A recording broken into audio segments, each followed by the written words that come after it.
guys, Ogre Barbarian here, also known as Brett. With me today, we have... Hey guys, this is Daniel, also known as DPO427 on Reddit.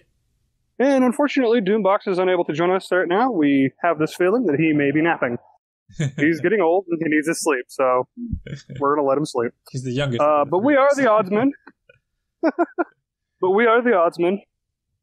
And before we get started, we wanted to talk a little bit about some changes that are going to be happening here in the near future. As you may have heard on the last episode of We Are Legends, we're going to be updating our formatting of the show to work in tandem. So the Oddsmen and We Are Legends are kind of combining forces, and we want to bring you better content overall, because we're both going to end up going to bi-weekly. We Are Legends is slowing down to bi-weekly, Oddsmen is speeding up to bi-weekly. So we're going to be bringing you a podcast each and every week, basically. But as far as it goes, in terms of the Oddsman broadcast itself, we're going to continue to cover mostly the same content that we've been covering. We're just going to rehash a little bit and try to get it separated out into where we have 2 episodes. As well, we'll be doing away with the lame talk portion of the show because we kind of feel that it really didn't bring anything that we couldn't talk about in normal podcast, and there was no reason to keep it separated.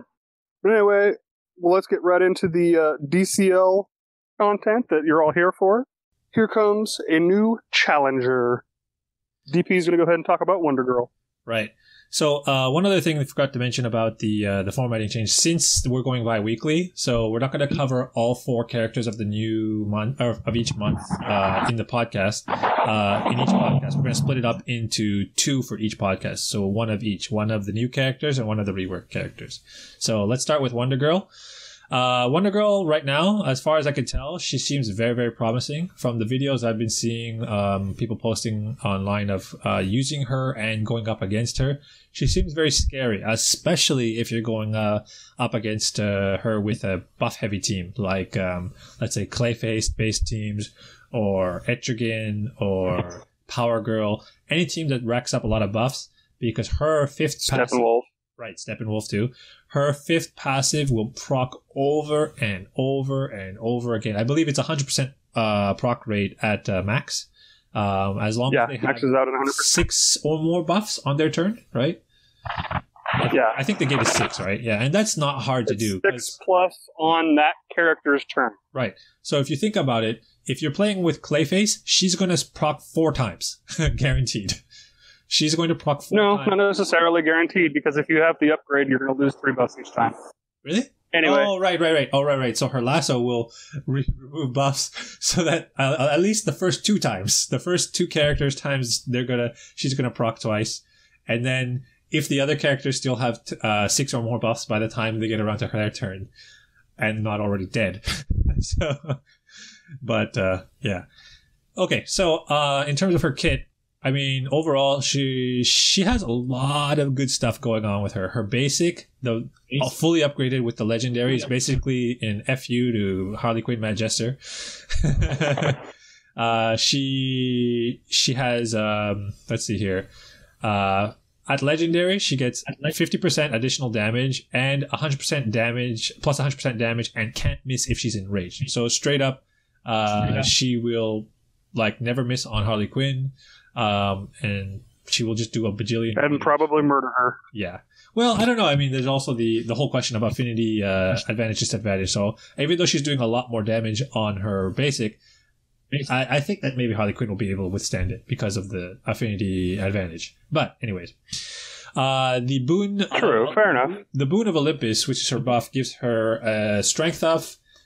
Gives strength up and 50% meter, pretty much the same as Wonder Woman Champion of Justice, or just Champion of the Amazon. I mixed the 2 Wonder Womans there. But the champion, you're combining them. Yeah, the champion of the Amazon's buff is 3 strengths up or 2 strengths up max. I can't remember. 3, I believe. Is it 3? Might be 4. It's kind of in the same line as hers, but she also gives more strength up if the enemy team has buffs on them. And then at legendary, she purges debuffs from your team. So she's a kind of combination of, I guess, Champion of the Amazons, and Princess of the Mascara in that respect, right? So I really like this ability because it's bringing the best of both worlds. Lasso of Lightning. It's damage to all enemies. It's basically her main AoE and what we were talking about earlier. And it gets double the damage if the team has more buffs on them, and purges 3 buffs from all enemies. So this is the real, heavy hitting AoE that goes off and off and off all the time. And that's what really makes her scary. And the fact that she's doing double the damage on if they have more buffs on it, it's really, really, really crazy.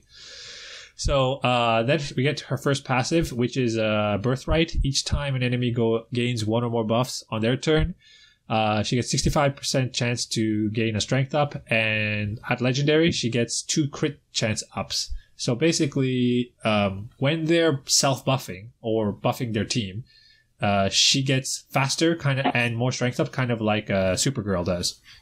And the fact that she's getting the crit chance up on her Legendary is really, really, really scary, because if she's proccing her passive again, her lasso again, she's going to be hitting for that much more damage on top of her double damage. So it's really, really crazy.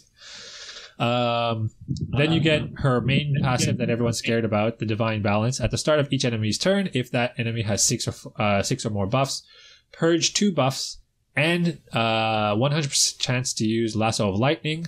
And at Legendary, also purge 3 debuffs from Wondergirl. So on top of her team buff, she has a lot of a lot of debuff purging in her kit as well, especially for herself.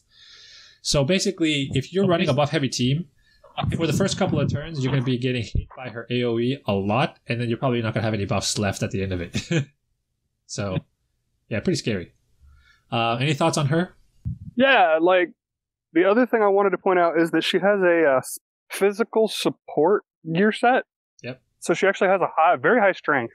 Yeah. Very high strength. So she definitely doesn't hit weak, especially when you're looking at double damage and extra bonus damage and all the things that are chalked into her kit. She doesn't hit weak by any means. And then something to point out is that with her passive, you'll purge up to 5 buffs per turn on the one whose turn it is with that passive. So, because 2 are going to come off automatically, and then 3 additional for everybody if you have the upgrade on the lasso. So she can purge monstrous amount of buffs. She reminds me a lot of World's Greatest Detective. Yeah, she's with the amount of buff purging she has. She's a super purger, and a lot of it's passive purging too, which is crazy. So, yeah, she looks like she's going to be really good. Do you think that she's going to be meta-defining or meta-shifting? I think she's going to be meta-shifting. So she's not going to be the be-all, end-all like Etrigan or Power Girl, right? No, because she's going to force people to start thinking in other ways to where they're not going to want to use Power Girl and Etrigan and Steppenwolf and everybody else. They're going to have to find new ways to counteract some of the things. I think that's what is going to happen, is that the meta is going to shift away from these buff-heavy characters and try to find new ways to deal with the things that they're used to dealing with. Right. So I guess while we're on that topic, for people who are worried about her coming into play and how to deal with, if you were really heavily invested in buff teams, what's a good way to tackle her going forward? Stun. So because if you stun her, she can't proc. That would be my main advice, would be get your stuns ready. Cool. What's another way to deal with her? If you're not dealing with buffs, if you're not going in with buffs, what's another way to deal with her? If you're not going in with buffs, you can probably ignore her for the most part. Yep. Because she doesn't get a whole bonus damage, she's going to hit a lot weaker. If you don't have a bajillion buffs, she's not going to proc her passive constantly and kill everybody. So if you're going in with characters like Dr. Poison, Cheetah, obviously I'm going to name off the characters first because those are the ones I use the most. Mm-hmm. Characters like Supergirl, for instance. Mm-hmm. Characters that care more about debuffs than they do buffs. Right. You're going to have a lot easier time taking her on. So characters like Captain Cold and Mirror Master and... So one of the best strategies in terms of debuffs is something that you're very much akin to, is bleeds, which helps us segue into the next section. So let's talk about the reworked characters. Good old Dr. Poison PvP week this week. Obviously, everybody kind of knows that. But we also have the Gem Blitz going on, so a lot of people are also participating in that. Depending on which one you prefer, you could possibly make a push during the Gem Blitz to Dr. Poison, but by the time this airs, that probably is all said and done. So Yeah, it's already done. I myself, I know I'm going to be pushing for Dr. Poison more because the gems are nice, but I want Dr. Poison. You only get if I can make top 100, I can get it to L4.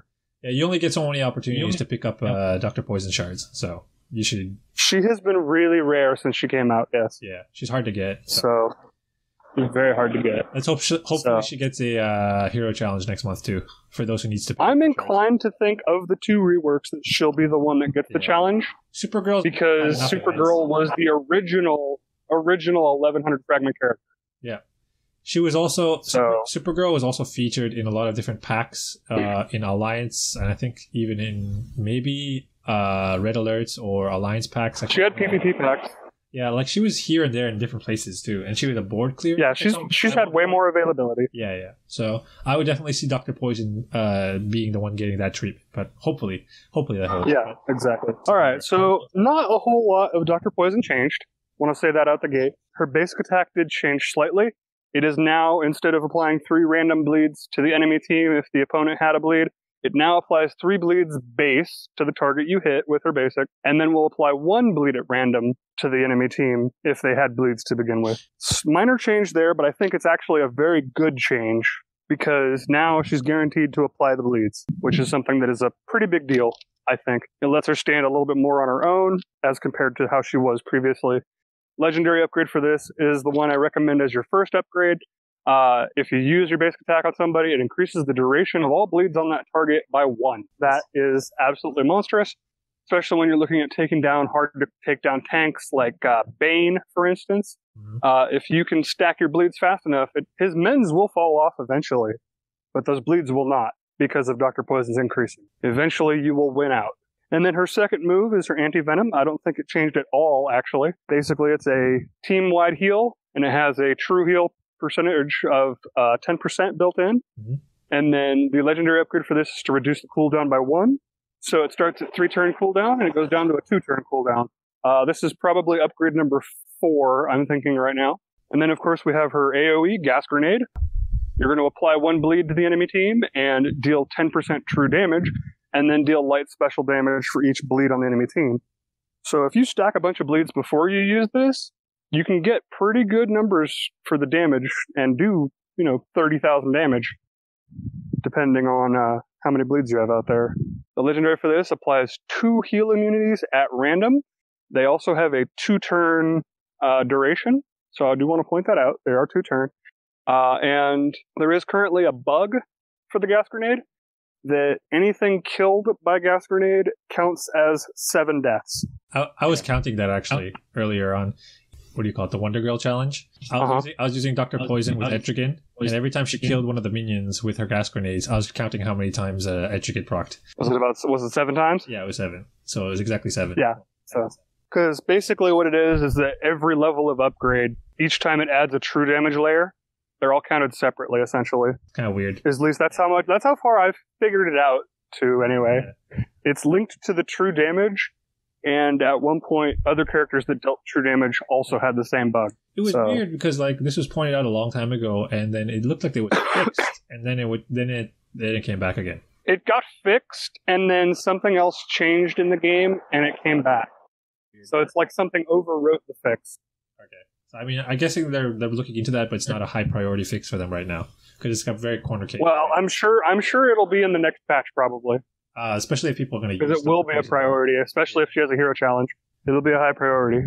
Right. Let's talk about her passives. All right. So her first passive did change some, but not a whole lot. The first one is Master of Toxins, I believe. Is what it's called? Master of Poisons. Poisons. Sorry. Mm-hmm. Master of Toxins is what her title is. Master of Poisons. Right. At max, you have a 61% chance to deal 1% true damage per bleed on the enemy team. This has a max cap of 30% at base. The legendary upgrade for this does increase that max cap to 45%. It also will apply 1 random bleed to the enemy at the end, and this procs at the end of her turn. I do want to point that out. It's at the end of her turn. Used to be at the beginning of her turn, now it's at the end of her turn. That change right there is enough to be happy about, because now she can use her basic attack or her gas grenade or something to actually apply bleeds, whereas before it would go off at the beginning of her turn. There may not necessarily be bleeds out there. That's actually huge. That's very, very good. That's a really big change, yeah. So you're always getting value off this. Yeah, that's good. I mean, 61%, so you're still getting a pretty good chance to deal some true damage. Cool. And true damage is really important, especially with characters like Giganta coming in, or, Ares, who just made his way into PvP packs, because they gain a lot of stamina ups, so their HP continually goes up. True damage doesn't care how much their HP is, because it's not a set number, and it's not based on anything else other than their HP. It's a percentage of their HP, right? So. Yeah, it's a percentage of their HP. So it doesn't care. It's not like other damage sets where eventually, I'm doing 10,000 damage, but they have 8 million HP. Oh no. Does true damage go through damage immunity, though? That's the one thing I never really figured out. I don't think so. Okay. It's the same as True Heal. I don't think True Heal goes through heal immunity. The reason you see Zatanna heal through True Heal is because she also purges with her heal. Yeah. I think the only way to test So she'll purge and then the True Heal happens. The only way to test that against Zatanna really is that you have to stack up a lot of heal immunity on one character and see if it heals or not. Yeah. So. If you can stack enough heal immunity, which good luck. Yeah. I mean, I guess if you brought 4 characters with heal immunity and all targeted one person and then had Zatanna go push... if all 4 of your characters targeted one person with heal immunity, they all landed their heal immunity, and the character's not dead? Maybe. That's true. That's true. Maybe. Something to point out is that because the soft cap is 30% and then it goes up to 45%, people are going to be like, well, how do I stack so many bleeds? And in a dedicated bleed team, it's really easy to get that many bleeds out, because if you can find a tank team, they'll take the damage and be just fine, and it's the bleeds what kill them eventually. So it is quite easy to stack a lot of bleeds. Siren can stack up to 8, or more in a turn, up to 10 in a turn, I think. Cheetah puts 4 out. Aquaman can apply 3. Killer Croc and Silverbench can apply 3. So you can get a lot of bleeds out really quickly. And then her newest passive, it wasn't there before, and it's new, Master of Antidotes. So it's again a 61% chance. This one does proc at the beginning of Dr. Poison's turn, and it will give your team a light heal. Yep. And after my testing, the heal isn't, super huge. It's around 750 to 1200 is what I've seen. So it's not super huge, but it's definitely one that could be worthwhile. Yeah. So just to upgrade it, you don't necessarily. It's definitely good in long PvE content. Yeah. Like this hero challenge. Yeah, definitely. Yeah. So she can put in some work with it. The upgrade for it, if there are 6 or more bleeds on the enemy team, you can double the amount healed. Again, it's not a super strong heal unless she crits. Yeah. So, but if she were to have that upgrade and crit, a free extra 3,000 health is a free extra 3,000 health. I think that this shouldn't have been gated. I mean, that way you can play her on non-bleed teams and have her be like a reasonable healer. But like, the fact that it's gated is you basically could only use this really effectively if you want to use this on a bleed team.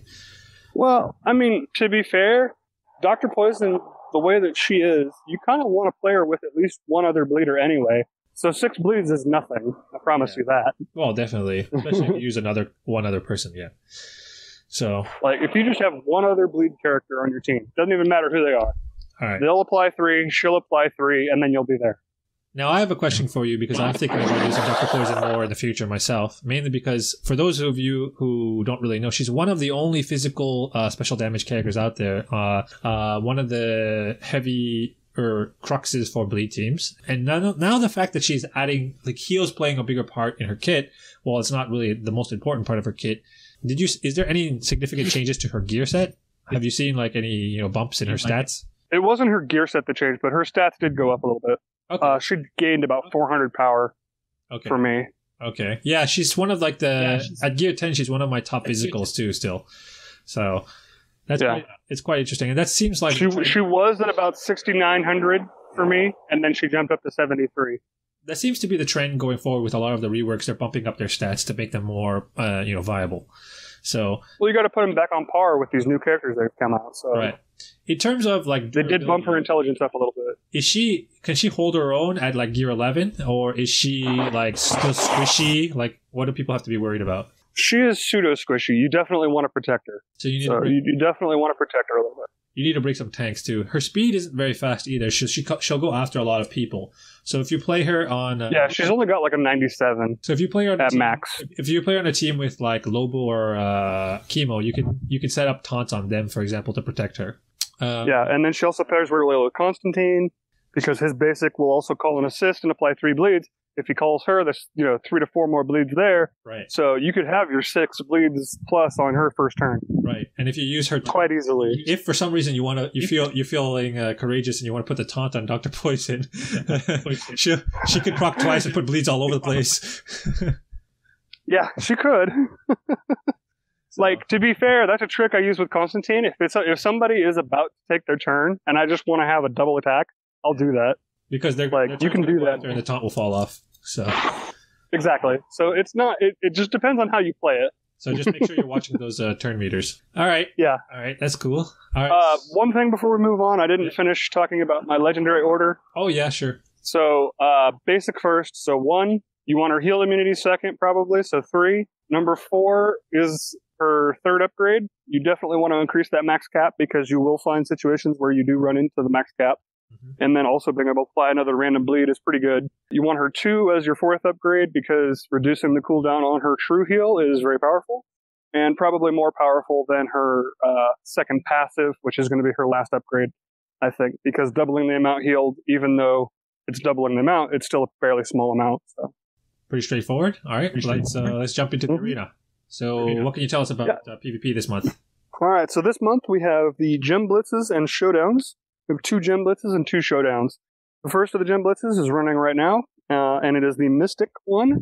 So you can only use Mystic characters. Something that I've seen, popping around through the community is, if you don't know, if you go into the blitz right out of the gate as soon as it opens, you're going to get a bunch of bot teams, because there's nobody in there yet to have populated your battle log. So you're going to go in and you're the first one there. You're going to have bot teams because nobody else is there yet. So just be aware. And those bot teams don't have to follow the rules. Which is kind of what the community is kind of in uproar about.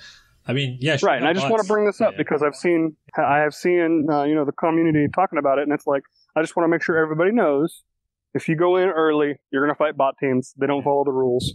But I mean, if you think about it, if we tell the whole community that, right? I mean, yeah, it is kind of our duty to tell them to, let's be aware. But if nobody wants, if everyone wants to hold off a bit before joining the blitz when it opens, then who's going to be the first guinea pig, right? That's what it gets down to. Well, that's the thing. Sooner or later, somebody's going to join. So I mean, it just depends on how long you're willing to wait. Exactly. The longer you wait, the less time you have to gain those points and get high up. Right.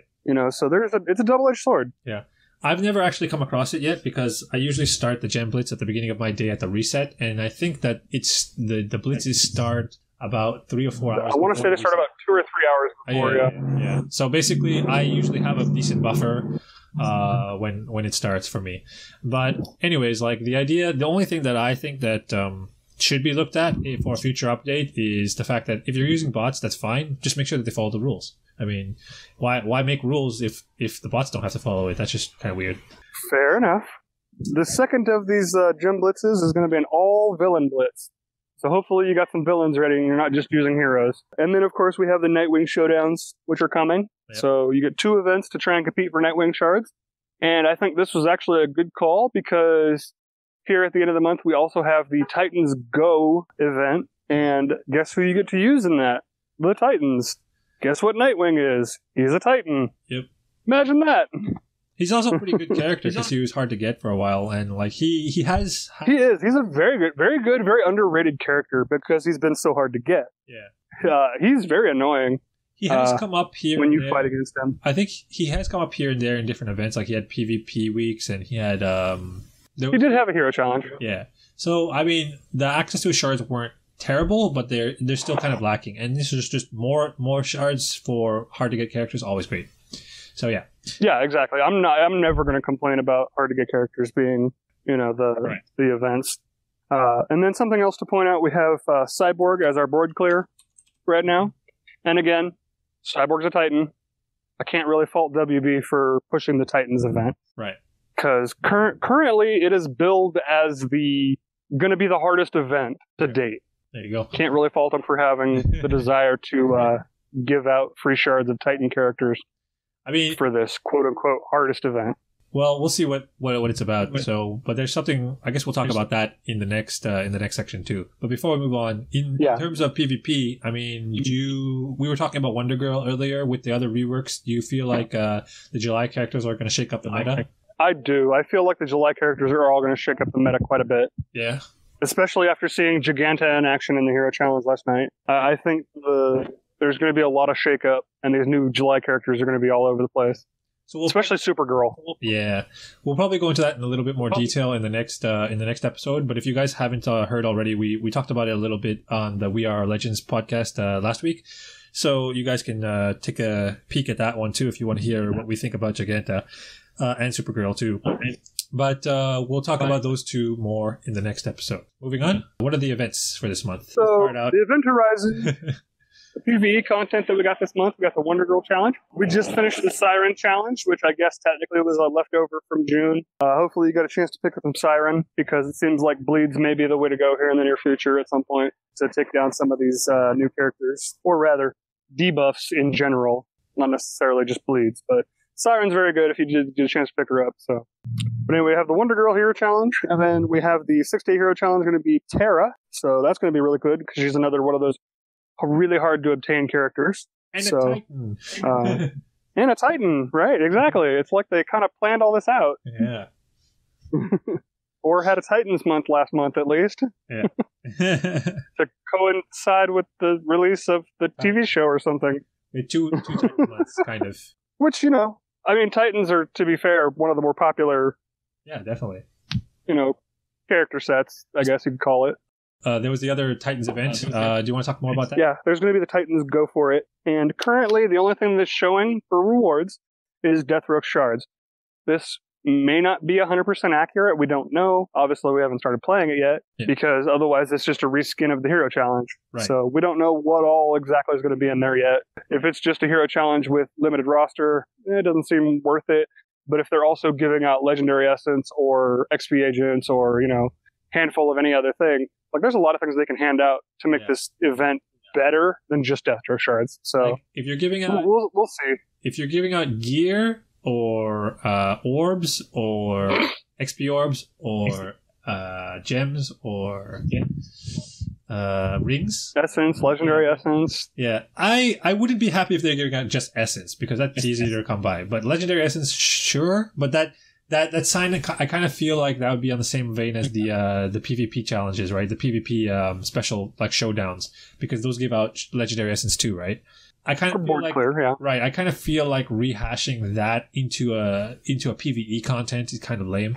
So something newer, something different. I disagree, because not everybody's going to play PvP. That's true. That's fair. Okay, but I mean, I was just thinking in terms of having the opportunity to do something new, so not just rehashing something else in a different way. So that's the thing, because of the way this is currently set up, we're not really sure what's going to happen. Yeah. So we're going to have to wait till the end of the month when it opens and find out. Definitely. So I'm just hoping unless WB announces what exactly it is. Yeah. Which I'm not counting on. So I'm hoping that if the event is actually as hard as it sounds like if it's going to be super difficult to kill Deathstroke or something, and you have a very limited roster, then it's got to be something really worth it, right? So let's hope they're dishing out rings and XP orbs or something like that, or gems even. Right? Yeah. Right. Something.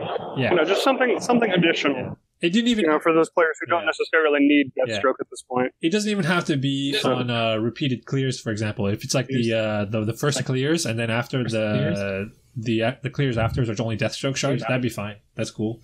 Yeah, that's fine too. Yeah. Go for it. As long as it's guaranteed. As long as no like low chance to get something like it's like, that's lame.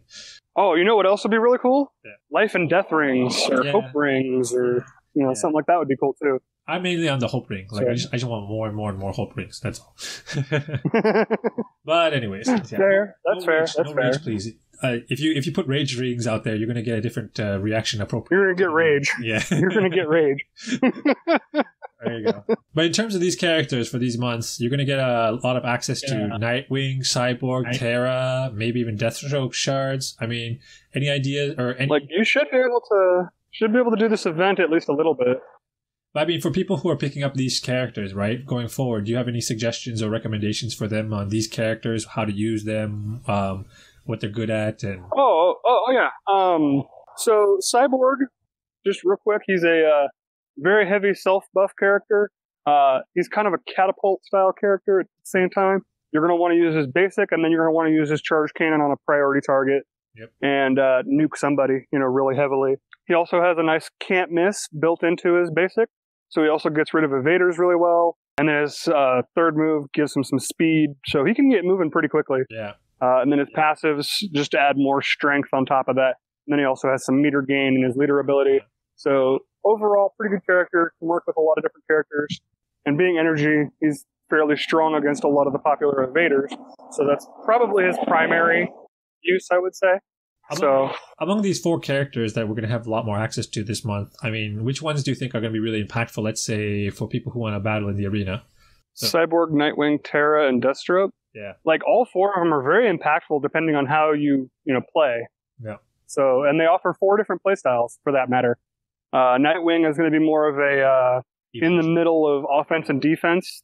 Right. He's got a lot of quick strikes, gains a lot of evasion, applies invisibility to teammates. Terra is more of a... What's that? Like a jack of all trades of type of character. He kind of feels a little bit like that, yeah. He can kind of do a little bit of everything. Yeah. So, but he's definitely good at protecting your team, but he's also good at dishing out enough damage to make him relevant. Yeah. So, he also calls assists, which is pretty powerful. Yeah. So, and then Terra is more of a defensive character. She cares whether or not she has debuffs. She can beef up your team's agility and possibly get them shields. She also has a heal immunity that lasts 2 turns on her basic. So she's more of a defensive style character that is going to pick and choose her targets. And she also has evasion down built into her kit quite a bit. So she's also good for that. Cyborg is your nuke style character, like I was saying before. And then Deathstroke is more of your defensive controller style character. But he's also very selfish. He doesn't care about your team. Unless he's the leader, then he cares about if they die. But he's there to control the battle. He has lots of silences and meter control. So that's what his job is. That was a pretty good summary. Sounds very Titan-esque. It does. Seems like it was planned out. Right? Right.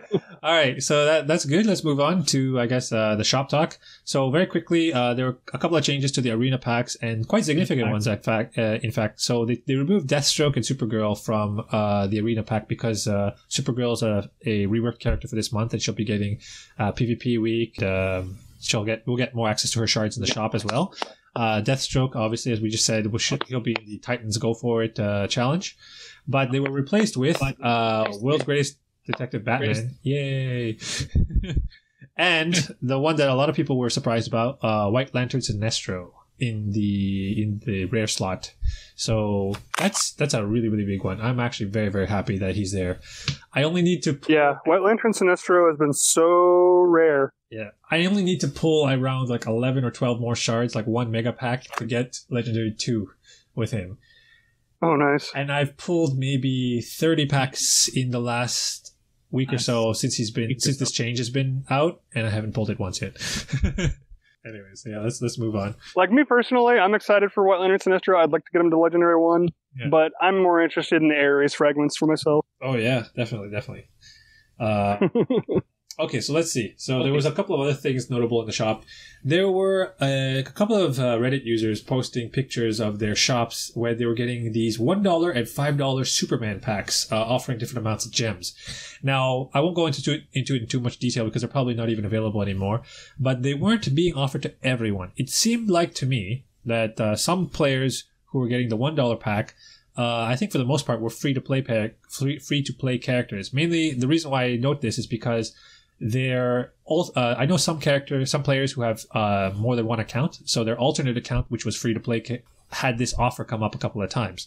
And then the people who got the $5 packs were players who who probably invested a little bit into the game, like I guess quote unquote dolphins or little guppies, so to speak. They've actually put some money into the game, but they haven't put that much.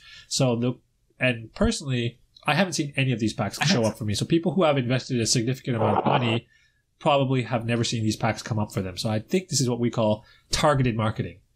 So I think this was kind of in line with the Deathstroke and Power Girl packs that we saw like a while ago. The thank you packs, I think they were called. So these might be packs sort of to get the people who aren't spending or aren't spending as much to get their foot in the door, and because they're very attractive deals, but they're very limited. I think the Superman pack was only limited to one purchase, and the $5 pack was limited to 5. These are sort of packs to kind of get you interested, get your foot in the door, and then maybe later down the line you'll be more interested in the $25 packs or the $100 packs. Yeah, I don't blame them. It's something to be. If you see these packs and they're interesting to you, like especially if you need Superman shards, for example, I think it's definitely worth the opportunity, because it is a pretty good deal overall. If you just do the math, it's worth it. So there you go. Another interesting pack. Yeah, just based on the math, they're worthwhile. Yeah, definitely. So especially if you need the characters, it's definitely worth it. So the other thing is a Reddit user posted this up and brought it to my attention. Actually, I didn't notice it because it was tucked away in the Heroes tab. But if you guys click into the shop and into the Heroes tab, you'll notice that there are ring packs now available. I believe they're permanent inclusions there. And they appear to be. Right. So there are 3 different packs, one for 3,000, 4,000, and 5,000 gems for 50 to 100 willpower rings, 30 to 50 hope rings, and 50 rage rings respectively. So one thing to note, like the only thing I really looked into was the hope rings, because at first glance this might be attractive to some people, but I'll note that 4,000 gems is the equivalent of 8 refreshes on the either the hero or the villain's ring challenges whenever they come up. And basically, if you refresh these nodes 8 times, and you have enough essence to run through them, you'll get a minimum of 40 hope. So this is exactly the average of what the 30 to 50 pack is offering you. On top of the fact that you might get lucky and get multiple hopes during several runs. Depending on what nodes you're running, you might also be picking up rage and willpower or death rings or life rings, depending on which nodes you're running. So you're going to pick up extra rings on top of what the hope that you're running. So my suggestion is, if you're looking into the hope pack especially, you probably don't want to buy into it. You probably want to save those 4,000 gems to just refresh the event nodes. It's probably much more worth it at that point. Same probably holds true for all of these. Yeah.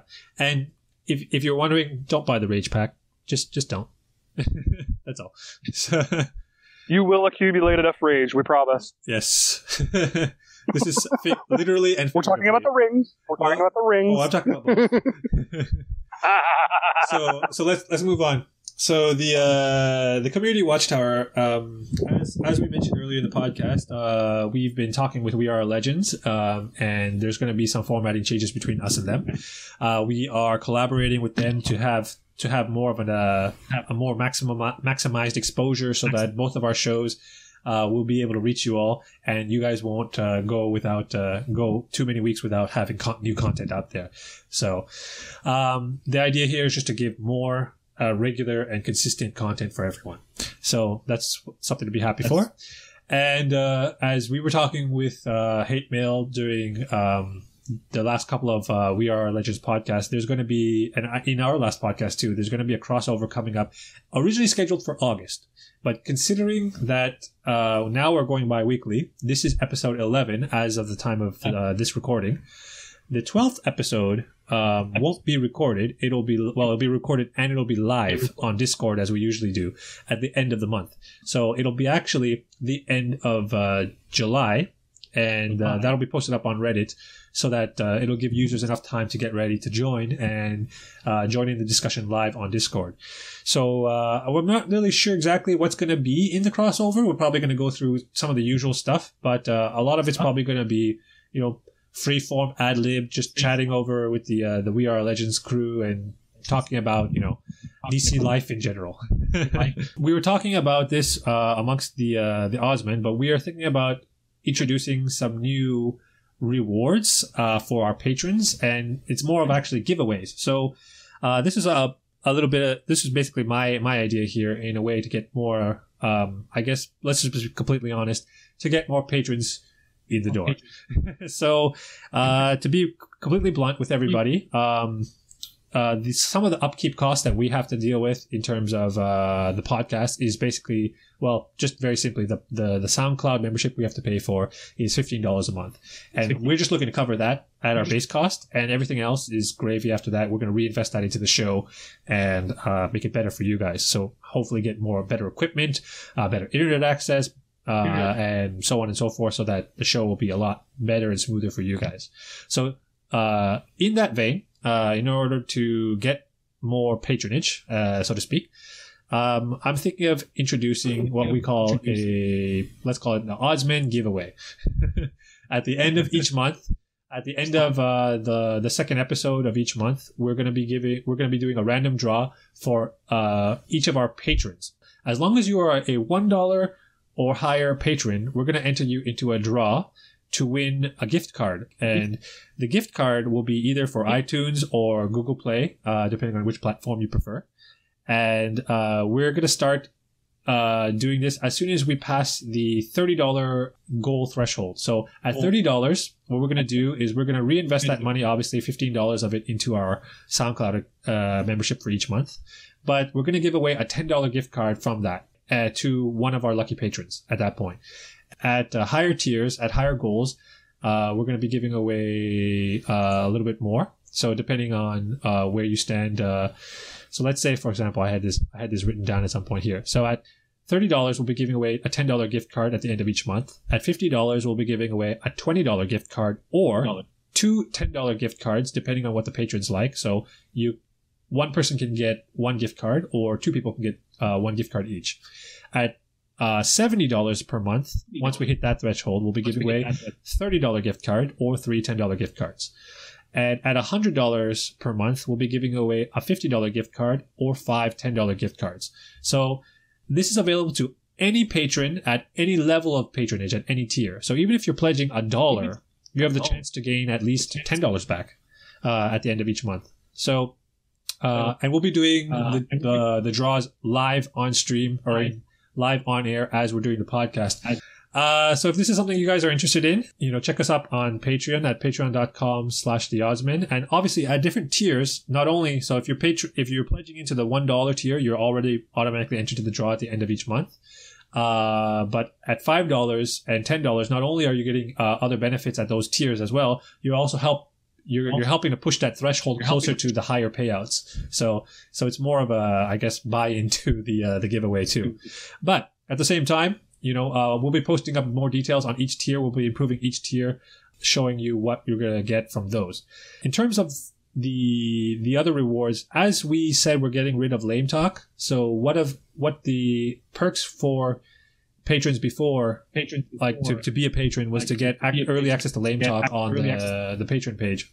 Since that's gone now, that's obviously not going to be there anymore. What we're going to be doing now is we're going to be posting up a patron exclusive, unedited, uncut version of each podcast. What we usually do is we record the entire episode in its entirety, and afterwards I clip bits and pieces of it and I put it back together, and the edited version is what goes up on the podcast.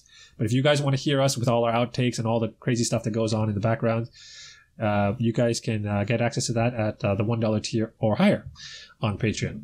As well, I forgot to mention, as part of the giveaway, I would like for all the patrons who pledge at least $1 or more, if possible, to put a question on our Patreon page for us to answer at the end of each month. And one of the caveats here is that it can be a DCL related or non-DCL related question, doesn't matter, but it cannot be the same question that someone else has asked. So just make sure that I'll set up a page for each month for the questions that are being asked. And you guys can post there, and you can see the other questions for the other patrons as they're posting them there. So just try not to say the same questions, and then you'll be entered in the draw from there. Okay? And we're not gonna pick you based on the quality of your question. It'll just be a random draw. And I guess and for the Q&A, since we don't have many questions right now, hopefully by the end of the month we will, especially with the crossover episode coming. We'll leave that to the second half of the show. So with that, is there anything else that we need to say? Not that I can think of at this time. All right. So I guess with that, let's close this out. So that brings us to the episode. As always, we want to thank you for listening and participating as well.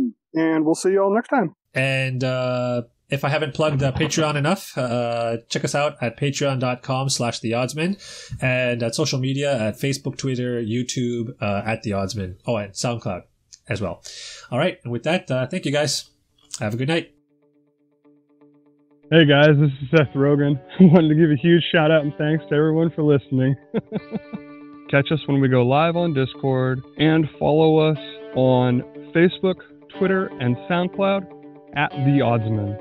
Feel free to check us out on Patreon, patreon.com/theoddsman for a variety of opportunities to help us grow and provide better content.